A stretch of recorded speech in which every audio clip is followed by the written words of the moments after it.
Welcome back. Telugu రాష్ట్రాల్లోని cinema థియేటర్లు వచ్చే నెల 1 నుంచి మూతపడనున్నాయి. రెంటల్ బేసిస్లో షోలు వేయలేమని ఎగ్జిబిటర్స్ తేల్చి చెప్పారు. పర్సంటేజ్ రూపంలో చెల్లింపులు చేస్తేనే సినిమాలు ప్రదర్శిస్తామని స్పష్టం చేశారు. రోజువారీ అద్దె కాకుండా గ్రాస్ కలెక్షన్లలో వాటా ఇవ్వాలని కోరుతున్నారు. తమ డిమాండ్లకు ఒప్పుకుంటేనే థియేటర్లు తెరుస్తామని, లేదంటే జూన్ 1 నుంచి మూసేస్తామని నిర్ణయించారు. ఈ నేపథ్యంలో నిర్మాతలకు లేఖ రాయాలని ఎగ్జిబిటర్లు డిసైడ్ అయ్యారు. తెలుగు ఫిల్మ్ ఛాంబర్లో తెలంగాణ, ఆంధ్ర ఎగ్జిబిటర్ల సంయుక్త సమావేశం జరిగింది. ఈ సమావేశానికి నిర్మాతలు దిల్ రాజు, సురేష్ బాబు హాజరయ్యారు. థియేటర్లో నడపడం అంత ఈజీ కాదని, ఖర్చులు భారీగా పెరిగిపోయాయని ఎగ్జిబిటర్లు అన్నారు. అద్దె రూపంలో ఇచ్చేది సరిపోవడం లేదని చెప్పారు. నష్టాలు ఎక్కువ వస్తున్నాయని అన్నారు. పర్సంటేజ్ విధానంలో మార్పులు తీసుకోవాలని కోరారు. లేదంటే థియేటర్లు బంద్ చేయడం పక్కా అని థియేటర్ ఓనర్లు తేల్చి చెప్పారు.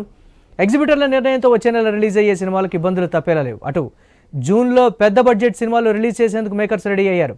పాన్ ఇండియా సినిమాలు రిలీజ్ కావాల్సిన సమయంలోనే తెలుగు రాష్ట్రాల్లో థియేటర్స్ బంద్ చేస్తామంటూ ఎగ్జిబిటర్లు తీసుకున్న నిర్ణయం సినీ ఇండస్ట్రీలో చర్చనీయాంశంగా మారింది. ఇదే అంశానికి సంబంధించి నటుడు, నిర్మాత చిట్టిబాబు గారు స్టూడియోలో సిద్ధంగా ఉన్నారు. వారితో మాట్లాడదాం.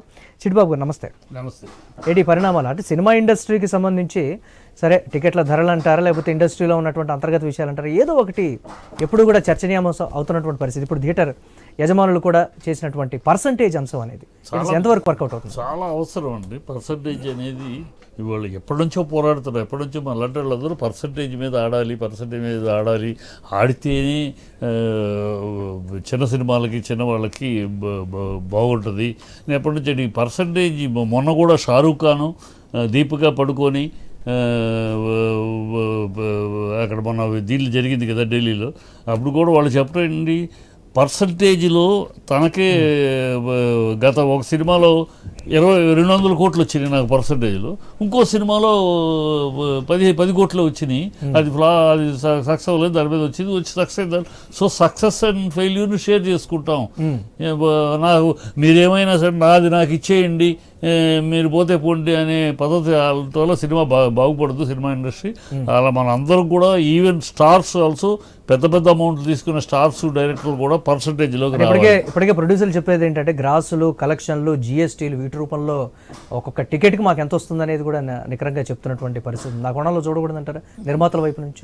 నిర్మాతల వైపు చూస్తే ఓవర్ బడి పాన్ ఇండియా అని చెప్పేసి మీరు విపరీతంగా మీరు ఖర్చు పెట్టేసి, ఇష్టం వచ్చేట్టు ఖర్చు పెట్టేసేసి, మాకు కావాలంటే ఎట్లా ప్రేక్షకులు నువ్వు ఖర్చు పెట్టావో ఖర్చు పెట్టలేదా అవన్నీ తర్వాత విషయం. అసలు థియేటర్గా ఆడియన్స్ రావాలి. ఆడియన్స్ రావట్లేదు. ఆడియన్స్ థియేటర్ తెప్పించుకునే మార్గాలు ఆలోచించాలి ఏ నిర్మాత అయినా. అంటే ఆ విధంగా కూడా ఆంధ్రప్రదేశ్లో బాగా చర్చ జరిగినటువంటి పరిస్థితి అయితే ఉంది. ఒకసారి రామసత్యనారాయణ గారు, నిర్మాతల మండలి ట్రెజరర్, వారితో కూడా ఒకసారి మాట్లాడదాం. రామసత్యనారాయణ గారు నమస్తే. నమస్తే సార్. ఏంటి ఇప్పుడు ఉన్నటువంటి పరిస్థితుల్లో థియేటర్ యజమానులు తీసుకున్నటువంటి కఠినమైన నిర్ణయం అనుకోవాలా, లేకపోతే మేము నిజంగా నష్టాల్లో ఉన్నాం, సినిమాని మేము బతికిస్తున్నప్పటికీ కూడా మీరు మమ్మల్ని బతికించట్లేదు అని నిర్మాతల్ని నేరుగా కోరుతున్నటువంటి ప్రస్తుత పరిస్థితి ఎలా చూడాలి ఈ కోణాన్ని? అంటే ఎగ్జిబిటర్లు అడిగిన దాంట్లో కూడా న్యాయం ఉందండి. పూర్వం మేము పర్సంటేజ్ ఇవ్వమని అడిగేవాళ్ళం అండి, వాళ్ళేమో రెంట్లకు ఇచ్చేవారు. ఇప్పుడు వాళ్ళే పర్సంటేజ్ ఇవ్వమని అడుగుతున్నారు. కారణం ఏంటంటే చిన్న సినిమాలు కాదు, వాళ్ళకి పెద్ద సినిమాల వల్ల చాలా నష్టం అవుతుందండి వాళ్ళకి. ఎలాగంటే రెంట్లే కాకుండా ఇప్పుడు రేట్లు పెంచి అమ్ముతున్నారు కదండి. 100 రూపాయలు 200 రూపాయలు ఇచ్చి పెంచి అమ్ముతున్నారు కదా, దాంట్లో వాళ్ళకి ఏ విధమైన షేర్ ఇవ్వట్లా. అదంతా ఆ డిస్ట్రిబ్యూటర్ లో, ప్రొడ్యూసర్ లో తీసుకుంటున్నారు. అందువల్ల థియేటర్ లో అద్దాలు పగలు కొట్టి, లేదా షేర్లు పగలు కొట్టేదేమో వాళ్ళ థియేటర్ లోను, ఈ డబ్బంతా వాళ్ళకి ఎందుకు, దాంట్లో కూడా మాకు షేర్ ఇమ్మని వాళ్ళు అడుగుతున్నారు. కాబట్టి రెంట్ ఇస్తున్నాం కదా మీకు వాళ్ళు అంటున్నారు. ఈ విధమైన వివాదాస్పదంలో డెఫినెట్ గా పర్సంటేజ్ విధానం అనేది అందరికీ ఆరోగ్యకరం. ఒక పెద్ద సినిమాలు, పాన్ ఇండియా సినిమాలు అంటే 15 సినిమాలకు మాత్రమే కొంచెం తక్కువ షేర్ వస్తే తప్ప నష్టం ఏం కాదు. అది అంటే నిర్మాతల సైడ్ నుంచి కూడా నష్టాలు వస్తే షేర్ చేసుకుంటారని తిరిగి ఎదురు ప్రశ్నలు కూడా వస్తున్నటువంటి పరిస్థితి ఉంది కదా, దాన్ని ఆ కోణాలు చూడకూడదు అంటారు? నష్టాలు అంటే నిర్మాత నష్టం. నిర్మాత దోలకి సినిమా తీసుకుంటే ఎగ్జిబిటర్ ఏం చేస్తాడు?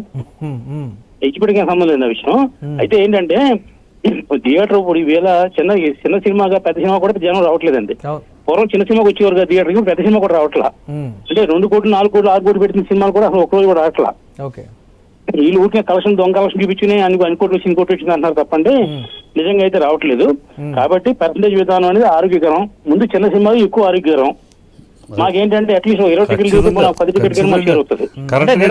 అంటే నిర్మాతల మండలి అంటే ఇప్పుడు వచ్చినటువంటి ఈ సమస్యకు సంబంధించి దీర్ఘకాలికంగా ఎప్పటి నుంచో జరుగుతున్నటువంటి చర్చలు అయితే ఇప్పటికీ కొలిక రానటువంటి పరిస్థితి.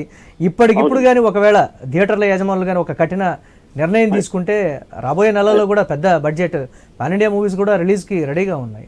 ఎలాంటి ఎఫెక్ట్స్ చూపిస్తాయి? కరోనా వస్తే థియేటర్ మూస్తారు, ఏం జరిగిందంటే ఇండస్ట్రీ ఆగిపోయింది ఏంటి? కొత్త ఐడియా వస్తుందని దాని గురించి ఇబ్బంది లేదండి. అలా అని చెప్పి థియేటర్లు ఏమి వాళ్ళు ఆపరు. డెఫినెట్ గా వాళ్ళు ఆపేస్తే వాళ్ళకి మెయింటెనెన్స్ కూడా ఇయ్యాలి లాస్ అండి వాళ్ళకి. కాబట్టి డెఫినెట్ గా అది కూడా రన్ అవుద్ది, థియేటర్లు రన్ అవుతాయి. ఇది ప్రాబ్లం 100% సాల్వ్ అవుతుందండి. సోదరా ఇప్పుడు పర్సంటేజ్ అనేది చాలా అవసరం అనేది ఎన్నాళ్ళ నుంచో పోరాడుతుంది. నువ్వైనా నేను మన ఇండస్ట్రీలో ఉన్నా పర్సంటేజ్ ఆరోగ్యకరం, చిన్న సినిమాలకు మంచిది. ఇప్పుడు ఏదో 2 సినిమాలు పెద్ద సినిమాల కోసం ఇండస్ట్రీ కాదండి. ఇండస్ట్రీ 250 సినిమాలు తీస్తున్న మొత్తం ఇండస్ట్రీ కోసం ఆలోచించాలి. ఎవరు ఆలోచించినా ఇండస్ట్రీ పరిశ్రమ, ఈ పరిశ్రమలో అందరూ బాగుండాలి, ఏ మార్గం అయితే కరెక్ట్ అని ఆలోచించాలి తప్పితే ఏ 2 పాన్ ఇండియా సినిమాలు రిలీజ్ అవుతున్నా వాటికి నష్టమా ఒక వ్యక్తిని బట్టో ఇద్దరు వ్యక్తులను బట్టో ఇండస్ట్రీ కాదు కదా. అలా ఆలోచించకూడదు, అలా ఆలోచించకూడదు. ఇప్పుడు 2 సినిమాలు పాన్ ఇండియా సినిమాలు వస్తున్నాయి కనుక వాళ్ళ పర్సంటేజ్ అయితే ఇబ్బంది అవుతుంది కనుక వాళ్ళకేదో సత్యనారాయణ గారు కూడా ఏంటి చిన్న సినిమా పర్సంటేజ్ వల్ల చిన్న సినిమాకి డెఫినెట్ గా లాభం. అది ఎప్పటి నుంచో ఇప్పుడు రామ్ సత్యనారాయణ గారు నేను మా లాంటి వాళ్ళందరూ ఎప్పటి నుంచో అంటున్నాం పర్సంటేజ్ వల్ల చిన్న సినిమాలు ముందుగా బతుకుతాయండి. ముందు సినిమాలు పెద్ద సినిమాలకి ఇవాళ హాలీవుడ్ లో ఉంది పెద్ద రెమ్యునరేషన్ పెరగనంత కాలం. ఇప్పుడు కోట్లకు వెళ్ళిపోయినాక రెమ్యునరేషన్లు 100 రూపాయలకి 70 రూపాయలకి రెమ్యునరేషన్కి వెళ్తున్నాయి కనుక మీరు అన్నట్టుగా ధరల పెరుగుదల కావచ్చు, లేకపోతే ఇలాంటి ఆర్థికపరమైన అంశాలు వచ్చిన ప్రతిసారి రెమ్యునరేషన్ల అంశం కూడా ఇప్పుడు తెర మీదకి వస్తున్నటువంటి అదే ఎప్పుడు ప్రముఖంగా రెమ్యునరేషన్లు విపరీతం వెళ్ళడం. సరే వాళ్ళ స్టార్డమ్ ముందు మా వాళ్ళ బిజినెస్ అంటున్నారు, అడగండి పర్సంటేజ్ తీసుకోండి, పర్సంటేజ్లో రండి. మీరు కూడా పర్సంటేజ్లో తీసుకున్నారండి, పర్సెంట్ సక్సెస్ అయిందా మీ మన షారూఖ్ ఖాన్ అదే చెప్పాడు, లెక్కలు చెప్పాడు. నాకు సక్సెస్ అయింది 200 కోట్లు వచ్చింది నాకు ఒక సినిమాకి, ఇంకో సినిమాకి 20 కోట్లే వచ్చినాయి. ఓకే సినిమా ఆడలేదు, వచ్చింది రానప్పుడు 20 కోట్లు. ప్రొడ్యూసర్ డబ్బులు ఇస్తున్నాడు, ప్రొడ్యూసర్ బట్టలు ఇస్తున్నాడు, ప్రొడ్యూసర్ మేకప్ మెటీరియల్ ఇస్తున్నాడు, ప్రొడ్యూసర్ అన్ని రకాల సౌకర్యాలు చేస్తున్నాడు, ప్రొడ్యూసర్ ఇస్తున్నాడు. వచ్చిందా ప్రొడ్యూసర్ పెట్టుబడి ప్రొడ్యూసర్కి వస్తుంది, యాక్ట్ చేసేది నీకు వస్తుంది. పోయిందా ఎంతో కదా మినిమం వస్తాయి, మిగతా వాళ్ళకి ఏమీ రాదు కదా. సో ఆ sharing of profit and sharing of loss అనే ఒక సమన్వయం వస్తే ఈ ఇండస్ట్రీ బాగుపడు. లేకపోతే ఇట్లా పోతే బంగారు గుడ్డు పెడుతున్న బాతుని నరుక్కున్నట్టు జరుగుతుంది. 10 రోజులు మాత్రమే ఉంది కదా చిడిబాబు గారు, ఈ అంశం కొలిక్కి వచ్చేటువంటి ఛాన్స్ కొలిక్కి వస్తే రాక తప్పదు సార్. ఏదో ఎక్కడ దేనికి ఒక చోట లిమిట్. ఎవరు దిగి రావాలి అనేటువంటి ఒక ప్రశ్న వచ్చింది. ఎవరు దిగి రావాలనేది ఎప్పుడైతే ఎగ్జిబిటర్స్ గట్టిగా నిలబడితే, ఈ మాటకి గట్టిగా నిలబడితే ఖచ్చితంగా అందరూ దానికి వస్తారు సార్. గతంలో పర్సంటేజ్లో కూడా సార్ గతంలో ఆడినప్పుడు హీరో పిక్చర్లకి పెద్ద స్టార్ పిక్చర్స్ కి వాళ్ళకి 70% 80% పర్సంటేజ్ కూడా ఇచ్చింది వాళ్ళకి ఇచ్చున్నారు. సో పెద్ద సినిమాలకు మీరు ఎక్కువ పర్సెంటేజ్ తీసుకోండి, దానికి ఇష్టమే గతంలో ఇచ్చాం, అలాగే ఇస్తారు ఎగ్జిబిట్లు కూడా పెద్ద స్టార్ సినిమాలు పెద్ద హీరోలకి సినిమాలకి అలా తీసుకోండి. అంతేకాదు అసలు వద్దు మీరేమైపోతారో మాకు అనవసరం, మేము కోట్లు ఇచ్చాము వాళ్ళకి కనుక మాకు మొత్తం మీరు రేట్లు పెంచుకుని అమ్ముకుంటారు, మీరే తింటారు, అన్నీ మీరే తింటారు అంటే ఎట్లాది? అధిక జిఎస్టీ తోటి ఇప్పటికే మేము అనుకున్నంత ఇదిగా నెంబర్లు అయితే వస్తున్నాయి తప్ప మా జేబుల్లోకి డబ్బులు రావట్లేదు. కంపారిటివ్గా బాంబే కన్నా ఇక్కడ జిఎస్టీ ఎక్కువ అండి. ఏమన్నా వాదన కోసం వాదిస్తే బాంబే కన్నా పెద్ద ఫీల్డ్ ఇవ్వాలి మనం. బాంబే కన్నా జిఎస్టీ ఇక్కడ ఎక్కువ ఉందా? లేదు కదా. ఎప్పటి నుంచో ఉన్న సమస్యలు కూడా వాటిని అలానే ఉంచుతున్నారు తప్ప సినిమా నిర్మాతల మండలి ఒక కొలిక్కి తీసుకొని రావట్లేదని ఏమి లేదు. మాకు మా నిర్మాత మండలిలో మనం ఆలోచించే పరిస్థితి ఉంటే వేరు సార్. ఇక్కడ ఏంటంటే నా సమస్య వచ్చినప్పుడు నేను దిగుతాను, నా సినిమా సమస్య వచ్చినప్పుడు మాత్రమే. అంటే చిన్న నిర్మాతల తరపున మీరు ఎన్నోసార్లు చాలాసార్లు మాట్లాడారు, అయినా కానీ ఎందుకు అంశాలన్నీ అక్కడికి వెళ్ళేటప్పటికి పై దగ్గరికి వెళ్ళేటప్పటికి నేనే పేర్లు ఎందుకు సీఎంల దగ్గరికి వెళ్ళిన రోజులు ఉన్నాయి. ఒక్క రాజశేఖర రెడ్డి గారు తప్పితే మిగతా ఏ సీఎం కూడా చిన్న సినిమాల గురించి స్పందించలేదు. చిన్న సినిమాలు చెప్తే విన్న తర్వాత ఈ పెద్దవాళ్ళే పిలుస్తారు, ఈ పెద్దవాళ్ళు వెళ్ళి వాళ్ళకి చిన్న సినిమాలు వాళ్ళ అవసరాలు పెద్ద సినిమాల అవసరాలే చెప్పుకుంటారు. అదే జరుగుతుంది. ఇప్పుడు నేను పెద్ద సినిమాలు తీసాం, చిన్న సినిమాలు తీసాం, కృష్ణ గారితో రైతు భారతం పెద్ద సినిమాలు తీసాం, చెన్నై తీసాం కనుక రెండు సమన్వయంగా మేము మాట్లాడతాం. వాళ్ళు పెద్దగా తీస్తున్నారు కదా, వాళ్ళకి ఆ కోట్లు 100 కోట్లు 200 3 5 కోట్లు 10 కోట్లు 20 కోట్లు తీసేవాడి బతుకేంటి, వాడిని బతికించుకోవాలి. వాడు కదా 200 సినిమాలు తీస్తున్నాడు. మీరందరూ కలిసి పెద్దవాళ్ళందరూ కలిపి సంవత్సరానికి ఎన్ని సినిమాలు తీస్తున్నారు? 25 సినిమాలే. మీరు బతికించట్లా ఇండస్ట్రీని.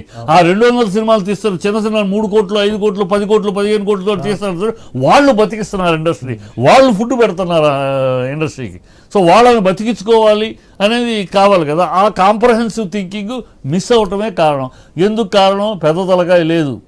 ఒక దాసనారాయణరావు గారు లేరు, ఒక రామానాయుడు గారు లేరు, ఒక ఎంఎస్ రెడ్డి గారు లేరు, ఒక డివిఎస్ రాజు గారు లేరు. ఇలా పెద్ద తలకాయలు కూర్చొని ఒక అంకుశలా కూర్చొని ఇండస్ట్రీ బాగోగులే మనం నేను ఉన్న పెద్దవాళ్ళు ఎవరు కూడా ఈ సమస్యని పరిష్కరించడం వాళ్ళ మనం అని ఆలోచించారు. సరే మన ఇండస్ట్రీ అని కామన్గా ఆలోచించకుండా కాంప్రమైజ్గా ఆలోచించుకో, నా సమస్య నాది అంతవరకే, నేను నా సమస్య. నా సినిమా వచ్చినప్పుడు నేను మాట్లాడతా, లేనప్పుడు నా సినిమాకి అడ్డొస్తే తమిళ సినిమాలు ఎందుకు రిలీజ్ అవ్వాలంటే. ఈ అంశానికి సంబంధించి ఎవరో ఒకళ్ళైతే బాధ్యత తీసుకోవాల్సినటువంటి పరిస్థితి. ఎవరు ముందుకు వచ్చి తీసుకుంటారు? సరే, ఇటువైపు నుంచి ఎవరు తీసుకుంటారని ఒక ఎవరు తీసుకుంటారు సార్? ఇది industry is a flow sir. ఎవరు పర్మనెంట్ లేరు. ఎవరు ఇప్పుడున్న ప్రొడ్యూసర్ లిస్ట్ తీసుకుంటే నెక్స్ట్ ఇయర్లో వీళ్ళు సగం మంది ఉండరు. ఎంతసేపు దానయ్య వీళ్ళు నలుగురే ఉంటారు. వాళ్ళే ఇలాంటి ఇష్యూస్ వచ్చినప్పుడు ఒక సినిమా పోస్ట్ పోన్ అవటం అంటే వడ్డీలు కావచ్చు, లేకపోతే రకరకాలు ఉంటాయి ప్రొడ్యూసర్కి సంబంధించి. సో ఇలాంటి అంశాలు వచ్చినప్పుడు వీటినైనా త్వరితగతిన పరిష్కరిస్తే బాగుంటుందనే విమర్శలు అవుతుందండి. ఖచ్చితంగా ఇప్పుడు డెడ్ లైన్ పెట్టారు కనుక వాళ్ళు ఖచ్చితంగా రావాలి సార్ దానికి. లేకపోతే సరే ఇండస్ట్రీని బతికించుకోకపోతే ఈ పెద్ద సినిమాలు లేదు, చిన్న సినిమాలు లేవు, ఎవడు లేడు సార్. ఇవాళ ఇండస్ట్రీని బతికించుకోవాల్సిన పరిస్థితి ఉంది. ఎగ్జిబిటర్లు బతకాలి. ఎగ్జిబిటర్స్ వాళ్ళు మాల్స్ చేసుకుంటే ఇంకా బాగా సంపాదిస్తున్నాం అనే ఫీలింగ్లో ఉన్నారు సార్. థియేటర్ కన్నా మాల్స్ పెట్టుకుంటే చాలు మాకు ఈ తలకాయ పెట్టడానికి పరిస్థితులు ఉన్నారు. అలా ఒక్కొక్కరిని మనం పోతే మనకు ఆఖరికి మనం ఇండస్ట్రీ నిలబడి దానికి మార్గాలు ఎతకాలి. చిన్న థియేటర్స్ చిన్న ఎప్పుడో ప్రపోజల్ పెట్టాం, 200 సీటర్ 300 సీటర్స్ మాల్స్లో కట్టిస్తే చిన్న థియేటర్లు పెట్టాలి. ఎప్పుడో పెట్టాలి. దానికి అంగీకారం తెలిపినా కూడా అడ్డుపడ్డారు ఈ పెద్ద పెద్ద సరే తలకాయలు. లేకపోతే ఇప్పుడు అలాంటివి ఇప్పుడు చిన్న మాల్స్లో ఈ రెంట్లు తక్కువ ఉంటాయి, చిన్న సినిమాలు హౌస్ఫుల్స్ అవుతూ ఉంటాయి, ఆ చిన్న సినిమాలు థియేటర్లు ఉంటాయి. అంటే ఇండస్ట్రీని బతికించుకోవడానికి ఏ మార్గాలు అన్వేషించాలనే ఆలోచన లేకుండా. కానీ ఎప్పటి నుంచో నలుగుతున్నటువంటి అంశాలు కూడా ఒక కొలిక్కి రాకపోవడం. ఇండస్ట్రీ సరే ఇప్పుడున్నటువంటి మీరు అన్నట్టుగా సరే గతంలో వదిలేద్దాం, ఇప్పుడున్నటువంటి వారైనా మేము పెద్దలు అని చెప్తున్నటువంటి వాళ్ళైనా ఈ సమస్యలన్నింటినీ పరిష్కరిస్తే మొత్తం మీద ఎవరు ఎటువైపు ఉన్నా కానీ ఇండస్ట్రీ బ్రతుకుతుంది. సార్ సమస్య పరిష్కరించగలము సురేష్ బాబు, అరవింద్ గారు, దిల్ రాజు, సురేష్ నారాయణ, వీళ్ళు నలుగురే సార్. ఎందుకంటే వీళ్ళ నలుగురు చేతుల్లోనే అంటే వాళ్ళు తప్పే లేదు, వాళ్ళ వ్యాపారం వాళ్ళ థియేటర్లో వాళ్ళ చేతుల్లో థియేటర్లు ఉన్నాయి, వాళ్ళ చేతుల్లో. మీరు ఇప్పుడు మనం అనుకున్న రిజల్ట్ అనేది వాళ్ళ ద్వారా వస్తుందని మీరు ఆశిస్తున్నారా? రాక తప్పదని ఆశిస్తున్నాను. గతంలో రాలేదు, ఇప్పుడు రాక తప్పదు. ఎగ్జిబిటర్స్ ఎప్పుడైతే స్ట్రాంగ్గా ఉన్నారో, ఈ స్ట్రాంగ్గా వాళ్ళు ఎగ్జిబిటర్స్ బెసిగితే చెప్పలేక నా ఉద్దేశంలో బెసగరు. ఎందుకంటే బాగా నష్టపోయినారు ఎగ్జిబిటర్స్ కూడా. ఎగ్జిబిటర్స్ కూడా ఒకటి చేయాల్సింది ఈ సందర్భంగా చెప్పాలి. థియేటర్స్ మెయింటైన్ చేయాలి సార్ శుభ్రంగా. ఏ థియేటర్కి వెళ్ళినా మెయిన్ ఏ థియేటర్కి వెళ్ళినా టాయిలెట్లు ఉండవు, ఏ బురద ఉంటాయి. కంప్లైంట్స్ ఫస్ట్ నుంచి ఉన్నటువంటి పరిస్థితి చర్చల్లో అన్ని కూడా ఒక కొలికి వస్తాయని అయితే ఆశిద్దాం. ఇండస్ట్రీ బాగుండాలని మనం కూడా కోరుకుందాం. రైట్, థ్యాంక్ యూ చిట్టిబాబు గారు డిబేట్లో పార్టిసిపేట్ చేసినందుకు. ఇవి ఇప్పుడు